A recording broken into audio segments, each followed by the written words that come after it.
વડોદરાની નારાયણ વિદ્યાલયમાં દિવાલ પડવાનો મામલો સામે આવ્યો છે। વિદ્યાર્થીઓની સલામતીને લઈને અનેક સવાલો ઉઠી રહ્યા છે। જ્યાં વિદ્યાર્થીઓ બેઠા હતા ત્યાં એક દિવાલ ધરાશાયી થઈ ગઈ હતી, જેના કારણે જે વિદ્યાર્થીઓ દિવાલને અડીને બેઠા હતા તે નીચે પડી ગયા હતા, તો બીજા વિદ્યાર્થીઓ કાટમાળ નીચે દબાઈ ગયા હતા, જેના ફૂટેજ સીસીટીવી ફૂટેજ પર સામે આવ્યા છે। આ ઘટનામાં 5 થી 6 બાળકોને ઈજા થઈ છે અને એક બાળકને 3 ટાંકા લેવામાં આવ્યા છે। આ જો સમગ્ર મામલે જાનહાનિ થાય તો એજન્સી જવાબદાર ઠેરવામાં આવશે। શાળાને દિવાલ પડવાની આ ઘટના બાદ ડીઓએ શાળા પાસે લેખિતમાં ખુલાસા માંગ્યા છે અને શાળાને સોમવાર સુધી બંધ કરાવી દીધી છે।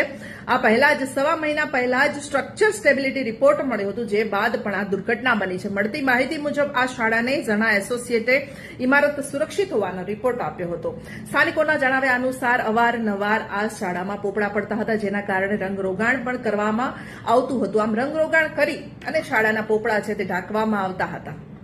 વધુ જ આવી માહિતી માટે જોતા રહો